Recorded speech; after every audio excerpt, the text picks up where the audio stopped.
ভর্তি পরীক্ষার পক্ষে নই। এবং কেন নয় সেটা আমি ব্যাখ্যা একবার করেছি।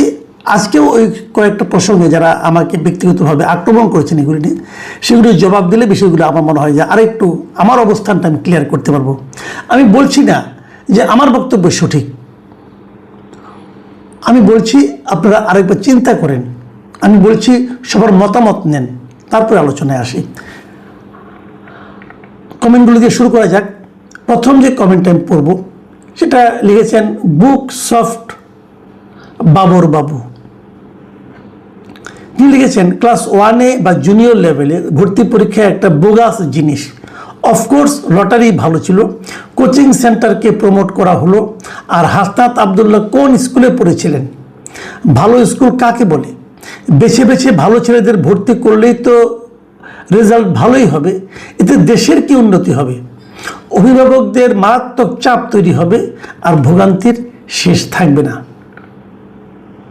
লিটন আক্তার পলাশ লিখেছেন একদম সঠিক বলেছেন, ভর্তি পরীক্ষা ও কোচিং সেন্টার যতদিন থাকবে ততদিন শিক্ষার ব্যবস্থা ও শিক্ষার মান সমতায় আনা সম্ভব নয়। এমডি সাইদুর রহমান লিখেছেন আপনার সাথে আমরা একমত। ক্লাস 1-এ ভর্তি পরীক্ষা যুক্তিযুক্ত নয়, ক্লাস 1-এ লটারিতে ভর্তি পরীক্ষায় যুক্তিযুক্ত।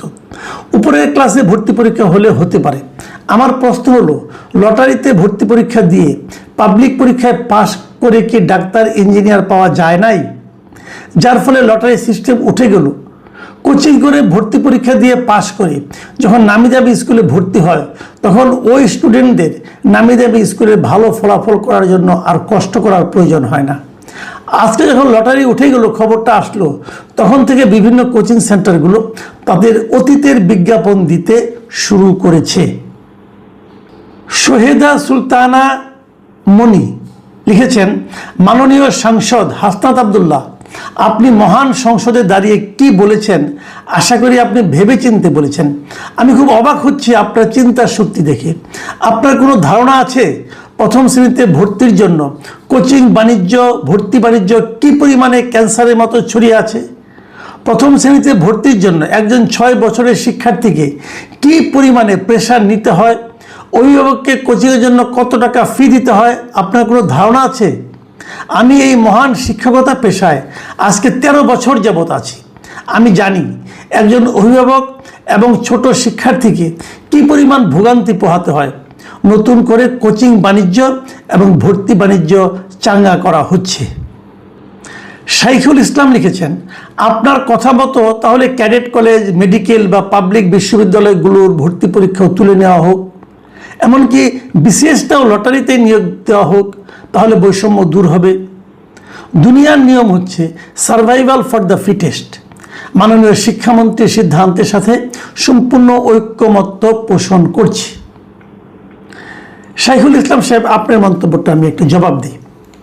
আমি কখনোই বলি নাই যে মেডিকেল বা পাবলিক বিশ্ববিদ্যালয় কিংবা বিসিএস পরীক্ষা লটারির মাধ্যমে হোক।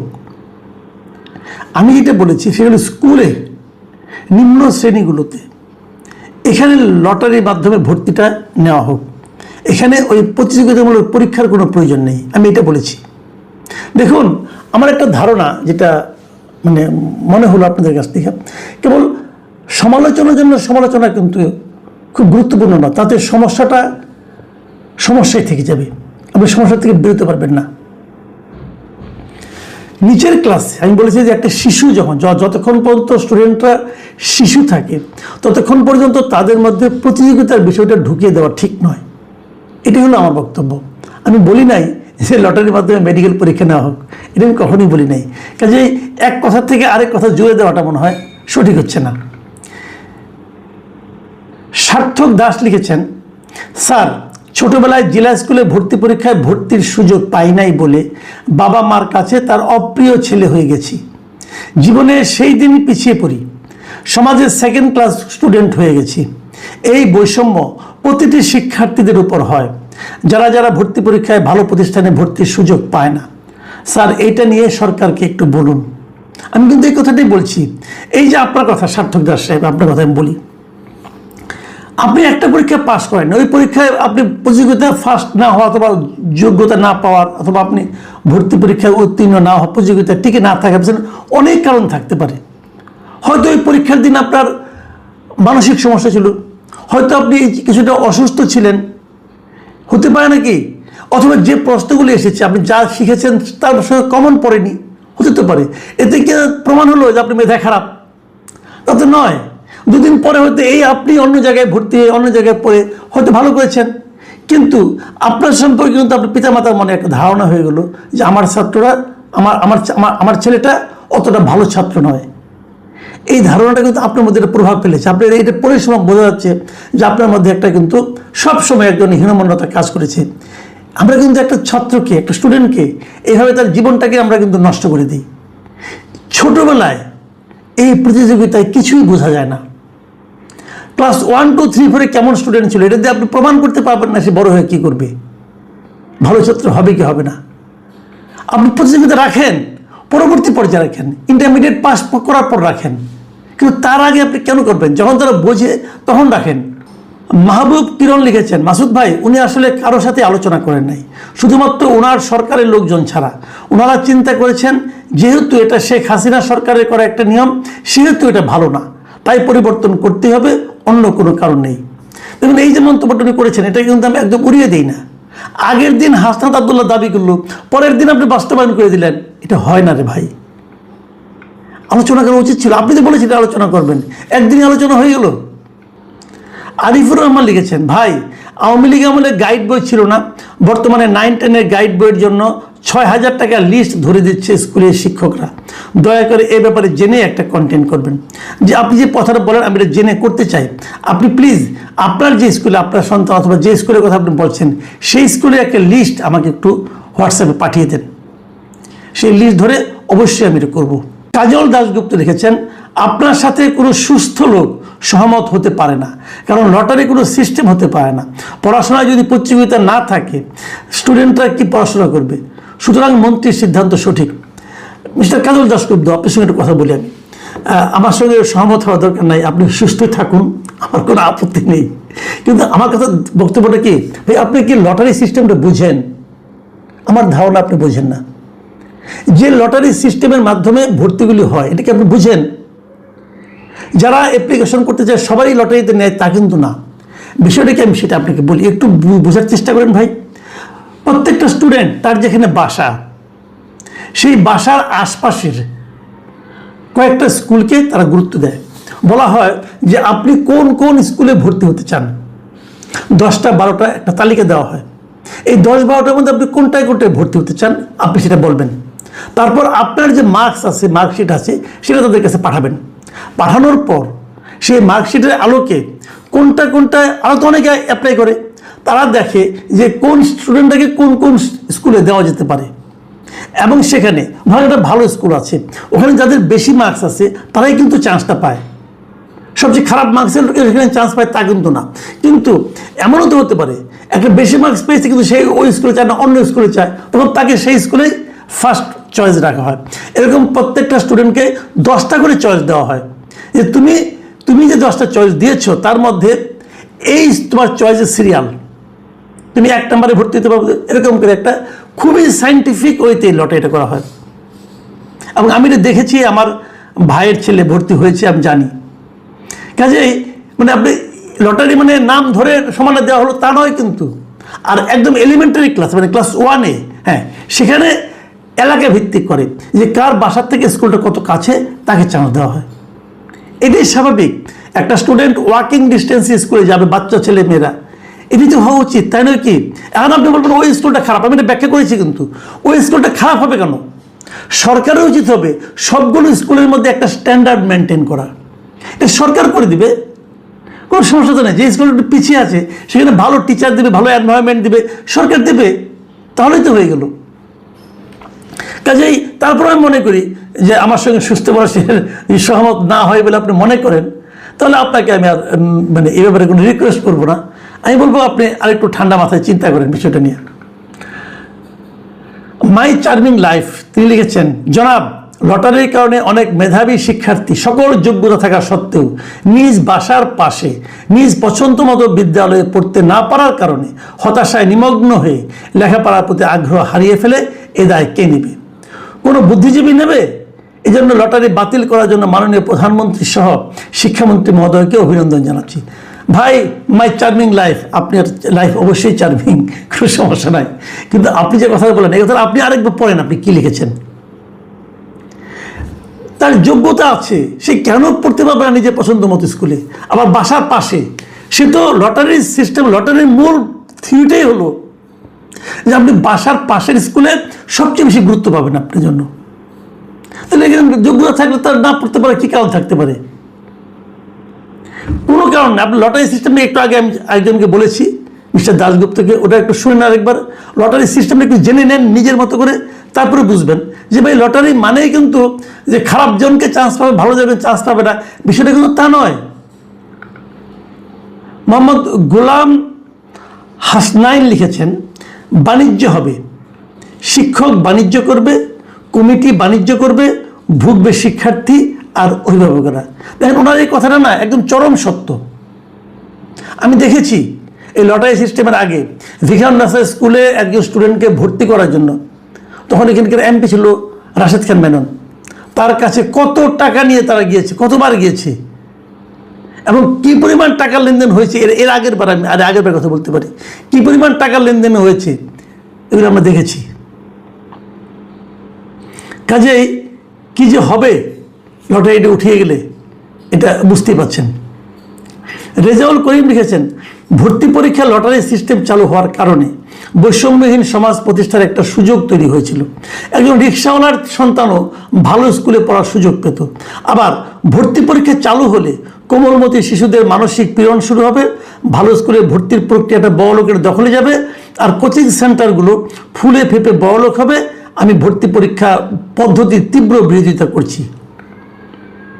জাহিদুল ইসলাম লিখেছেন, লটারি পদ্ধতি উঠে গেলে মেধাবীদের অ্যাক্সেস বাড়বে, এটা সত্যি। তবে নিম্নবিত্ত বা নিম্ন মধ্যবিত্ত পরিবার হতে কোনো ছাত্রছাত্রী কোনো ভালো স্কুলে ভর্তি হতে পারবে না, কারণ ভর্তি পরীক্ষার টিকার জন্য যে আয়োজন দরকার সেটা এসব ফ্যামিলি করতে পারবে না। আয়োজন মিন্স কোচিং, হোম টিউটর দেওয়া ইত্যাদি। মোহাম্মদ তমাল লিখেছেন, আপনাকে এই জাতির আয়না বললেও ছোট করা হবে, কারণ আপনি এত সুন্দর ব্যাখ্যা দিলেন যেটা আমাদের মাথায় কখনোই আসেনি। এরা শুধু বিরোধিতার খাতিরে পূর্ববর্তী সরকারের সকল কাজকে উল্টে দিতে চায়, কিন্তু কখনো ভেবে দেখেনি গভীরে গিয়ে। সি ভিউ লিখেছেন, হাসনাত আবদুল্লাহরা কোচিং ব্যবসা করে, লটারি সিস্টেমের কারণে কোচিং ব্যবসা লাটে উঠেছে। এখন একই মতাদর্শের সরকার, তাই ভর্তি পরীক্ষা জায়েজ করে নিচ্ছে। কোচিং সেন্টার বন্ধ করলে স্কুল কলেজের শিক্ষক শিক্ষিকারা পাঠদানে সচেষ্ট হবে। কোচিং সেন্টার থাকলে স্কুলের শিক্ষকদের পাঠদানের দরকার কি? পয়সাওয়ালা মা বাবা মধ্যবিত্ত শ্রেণীর শিক্ষার নামে শোষণ করার কারবার কোচিং সেন্টার। সাসি লিখেছেন, আমি একজন টিচার, আমি চাই ভর্তি পরীক্ষা হোক, কারণ শিক্ষার মান একেবারে বাজে হয়ে গেছে। দেখুন, আপনি একজন টিচার, আপনাকে আমি একটা কথা বলি, শিক্ষার মান বাজে হওয়ার সঙ্গে ভর্তি পরীক্ষার কী সম্পর্ক? এটা আপনি আমাকে বোঝান। শিক্ষার মানের সঙ্গে সম্পর্ক হলো টিচারের কোয়ালিটি। সব শিশু একই রকম, সেই শিশুকে আপনি কিভাবে শিক্ষা দিবেন তার উপর নির্ভর করে ওই শিশু কতটুকু শিক্ষিত হবে, তার শিক্ষার মান কি হবে। আমি আপনাকে রিকোয়েস্ট করবো, আপনাকে একজন শিক্ষক, আমি রিকোয়েস্ট করবো একবার নিজের দিকে তাকান, নিজে একবার ভাবুন আপনি কতটুকু সিনসিয়ার আপনার স্টুডেন্টকে শেখানোর ব্যাপারে। একবার নিজেকে জিজ্ঞাসা করুন, রাতে ঘুমোতে যাওয়ার আগে একবার জিজ্ঞাসা করুন, আমি কি আমার উপর অর্পিত দায়িত্বটা পালন করছি? আমি জানি না আপনি টিউশন করান কিনা, আমি জানি না আপনার বাসায় ব্যাচে পড়াশোনা হয় কিনা। যদি আপনি বড় কোনো স্কুলের টিচার হন তাহলে আমি নিশ্চিত আপনি ওই কাজগুলি করেন, ওইটা আপনার সাইড ইনকাম, এবং ওই ইনকামটা আপনার ক্লাসের ইনকাম চেয়ে, স্কুলের ইনকামের চেয়ে অনেক বেশি। তাহলে কোচিংটাই করেন, মাস্টারি বাদ দেন, স্কুলের মাস্টারি বাদ দেন, স্কুলের চাকরি বাদ দেন, তা কি করবেন? তা তো করবেন না। স্কুলটাকে রেখেছেন কোচিংয়ের হিসাবে, স্টুডেন্টকে ধরার জন্য একটা টোপ দেওয়ার জন্য রেখেছেন। আমাদের এখানে এই সমস্যাটাই চলছে ভাই। সরি, আপনি কিছু মনে করবেন, আপনি শিক্ষক, আপনাকে এই কঠিন কথাগুলো আমি বলতে চাইনি, কিন্তু আপনি একবার ভেবে দেখুন তো, শিক্ষার মানটা কার জন্য ডিপেন্ড করে? কোনো ছাত্র মূর্খ হয়ে জন্ম নেয় না, কোনো ছাত্র আইনস্টাইন হয়ে জন্ম নেয় না, স্কুল তাকে আইনস্টাইন বানিয়ে তোলে। বাঁধন লিখেছেন, হাসনাত কিছু না হলেও একটা কথা সঠিক বলেছেন, পরীক্ষার মাধ্যমে স্কুলে ভর্তি করা হোক, তাতে মেধা যাচাই হবে, লটারির মাধ্যমে অনেক খারাপ ছাত্র সুযোগ পেয়ে যায়, এতে ভালো ছাত্র ঝরে পড়ে যায় ভালো প্রতিষ্ঠানগুলো থেকে। আমি আপনার কথাটা কিছু বুঝলাম না মিস্টার বাঁধন, আপনি আমাকে বলেন, আপনি মেধা যাচাই করে একটা স্কুলে ভর্তি করলেন, তাহলে যাদের মেধা একটু কম তারা কি করবে? তারা কি পড়বে না? তারা কোথায় পড়বে? ওই তাদেরকে আপনি খারাপ স্কুলে পাঠান, তাহলে তো তারা আরো খারাপ করবে।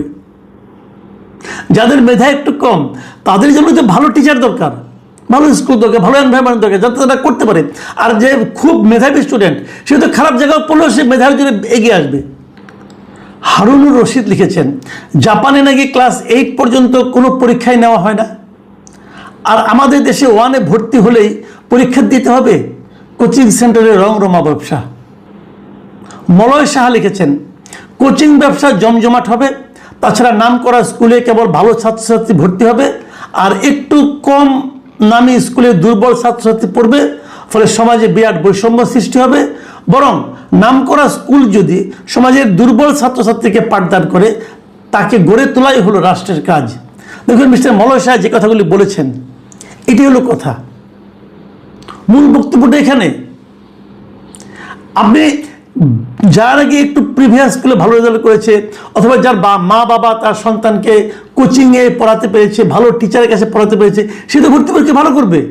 তাহলে গরিবের যারা ছেলে মেয়েরা আছে তারা কিন্তু কোথাও যাওয়ার জায়গা পাবে না। আবার যারা যদি আপনি একটু যারা মেধা কম, যদি আপনি আরও খারাপ স্কুলে ভর্তি করেন, তাহলে রেজাল্টটা তার চেয়ে আরও খারাপ হবে, তাহলে তো বৈষম্যটা বেড়ে যাবে। মন্ত্রীর কাজ কি? সরকারের কাজ কি?